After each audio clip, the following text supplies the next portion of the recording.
Properties में देखें तो ये मॉड जो है तभी हम यूज़ करते हैं कि जब हमारे पास मोस्ट अकर वैल्यूज़ फाइंड करनी हो, ठीक है। एवरेज के लिए भी approximation of the average, quick approximation of the average, it is inspection of the average, मतलब ये इसके प्रॉपर्टीज़ हैं। Tendency because it is value understanding some observations. Properties of mean है। फिर हमारे पास आ जाएगा relationship between the measures of the central tendency, कि इनका हमारे पास रिलेशनशिप क्या है। अब हमारे पास आ जाता है relationship between the measures of the central tendency, कि मीन, मीडियन और मॉड के बीच में हमारे पास क्या रिलेशनशिप है, ठीक है। अब हमारे पास जो सिमेट्रिक डिस्ट्रीब्यूशन होती है ना, जो डिस्ट्रीब्यूशन होती है वो सिमेट्रिक जो होती है ना वो ऐसी होती है, ठीक है। सॉरी, इस तरह की होती है, ठीक है। अब ये होगी सिमेट्रिक डिस्ट्रीब्यूशन, ठीक है। और इसमें हमारे पास मीन, मीडियन और मॉड सारे जो है ना एक ही जगह इक्वल मिड में लाई कर रहे होते हैं, ठीक है, सिमेट्रिक डिस्ट्रीब्यूशन में, ठीक। ये हो गया। लेकिन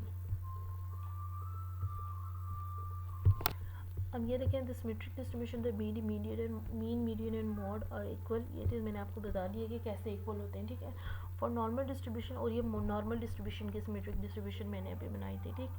अब for normal distribution mean is equal to median and mode, ये अभी जो मैंने ऐसे डिस्ट्रीब्यूशन बनाई थी ये नॉर्मल थी, इसमें मीन, मीडियन और मॉड एक ही जगह इक्वल होते हैं, ठीक।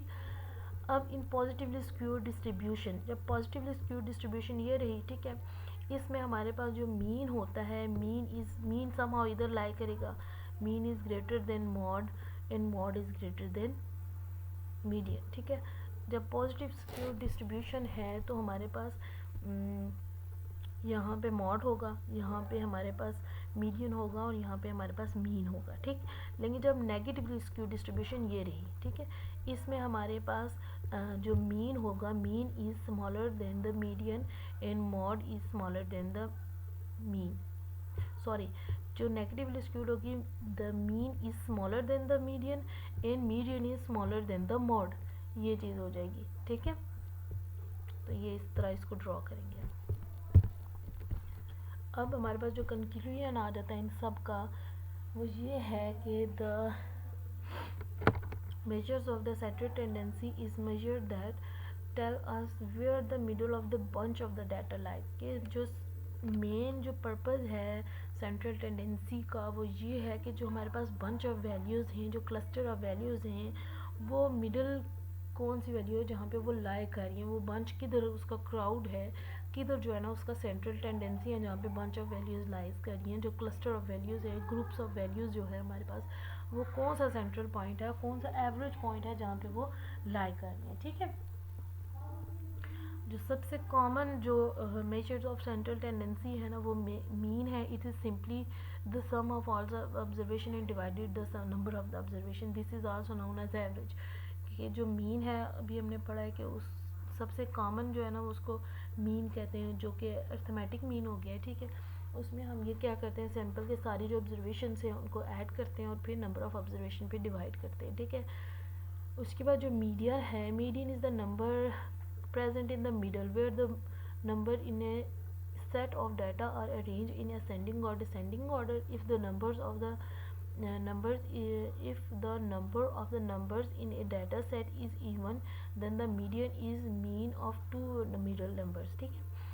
अब मीडियन वो कि ये कह रहे हैं कि ये सिंपल जब हमारे पास अनग्रुप डाटा आ जाता है तो मीडियन में हमारे पास फॉर एग्जांपल 5 या 7 वैल्यूज़ हैं, तो हमारे पास मिड वैल्यू ऑब्वियसली अगर 5 वैल्यूज़ है तो थर्ड वन हमारे पास मिडल वैल्यू आ जाएगी, मीडियन आ जाएगी। लेकिन अगर हमारे पास इवन डाटा है, फॉर एग्जांपल 6 वैल्यूज़ हैं, 8 वैल्यूज़ हैं या 10 वैल्यूज़ है, फॉर एग्जांपल हम 10 वैल्यूज़ ले लेते हैं, तो उसमें हमारे पास कोई सिंगल वैल्यू मिड में नहीं आ रही होती है, हमारे पास 2 वैल्यूज़ मिड में आ रही होती हैं। वो कौन सी होती हैं, 5 एंड 6, ठीक है। अब 2 वैल्यूज़ में से एक मिडिल वैल्यू तो हम नहीं निकाल सकते, हमने उन दोनों को ऐड करना होता है जो 5वें और 6ठे नंबर पे आ रही होती हैं, ठीक है। 5 और 6 को या 5 और 6 को ऐड नहीं करना, 5th एंड 6th वैल्यूज़ को ऐड करते हैं, फिर 2 पे डिवाइड करते हैं, तो वो हमारे पास मीडियन आ जाता है, ठीक है।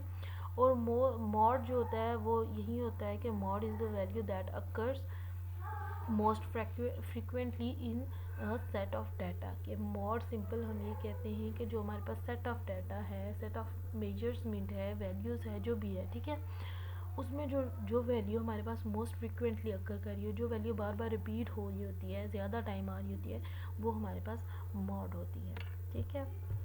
अब ये रहा हमारे पास सेंट्रल टेंडेंसी का फुल टॉपिक। इसमें हमने सारी चीज़ें वन बाय वन डिस्कस की हैं, ठीक है।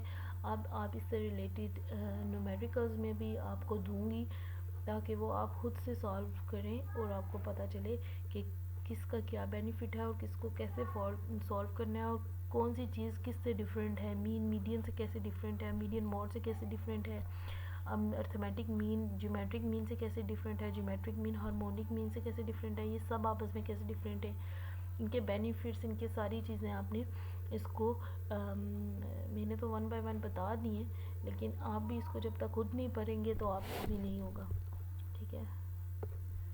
अल्लाह हाफिज़।